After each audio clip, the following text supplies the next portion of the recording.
An article came up that caused me to look again at Malta because I think it's a very strategic spot historically with regards to Nephilim history, which is one of the reasons I believe for the existence of the Knights of Malta. The megalithic temples of Malta are among the most ancient religious sites on Earth per the World Heritage Sites Committee.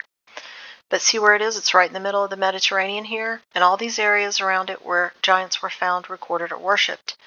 And it looks like that land could have been remaining from the flood.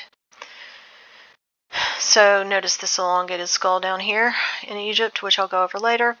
Most of these areas were also inhabited by Phoenicians and also encampments of the Knights of the Order of St. John of Jerusalem, the Knights Hospitaller, the Knights of Malta, which is essentially the same order, just continued. Meleth is a city in Malta that was a Phoenician city established in 700 BC. So let's look at these ancient temples in Malta.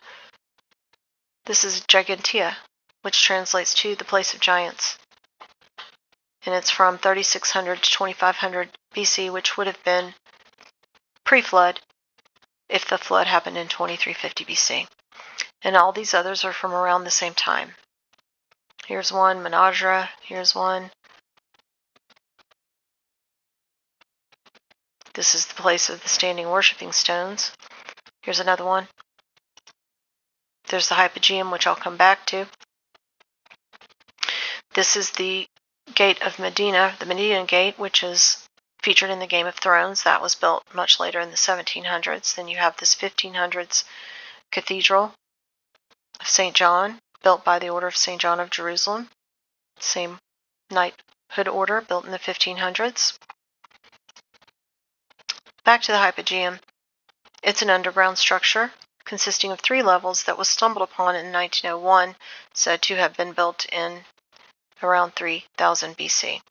And 6 elongated skulls were found there, and they were kept in the Archaeological Museum in Malta, which they mysteriously disappeared in 1985. And elongated skulls have been associated with Phoenicians and the Egyptians also.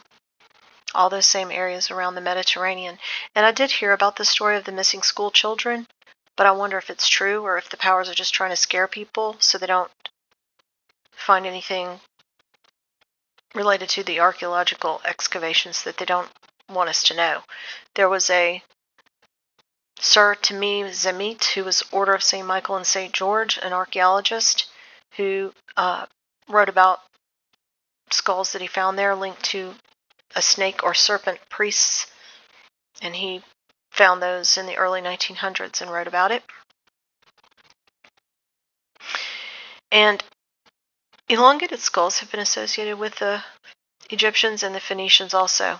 All these same areas around the Mediterranean that we've been talking about. Phoenicians had priests called serpent priests, and they worshipped a spirit called the Agatho Daimon, or the good demon, the illuminated one.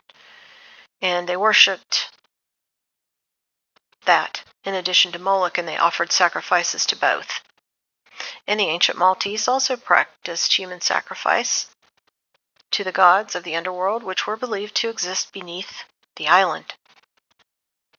And these so-called deities were often identified with serpents.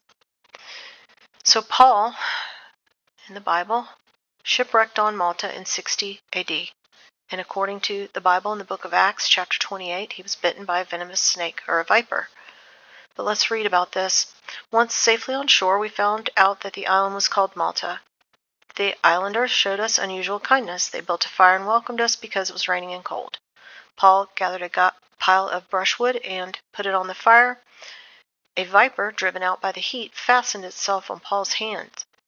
And when the islanders saw the snake hanging from his hand, they said to each other, "This man must be a murderer, for though he escaped from the sea, the goddess Justice has not allowed him to live."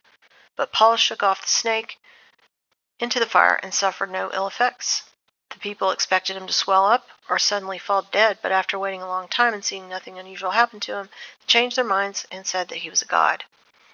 So some say that Malta had no venomous snakes at that time. So what I was wondering is, did Paul have a conflict with a demon that came out of the fire? I was wondering that because even though the Bible story said the natives were kind to Paul and helped him, the serpent spirits might not have liked Paul being on that island. And we've seen before in the Chronicles of Narnia that Mr. Tumnus, this hairy goat god down here, the one that matches these ones on the Grand Lodge of England's crest,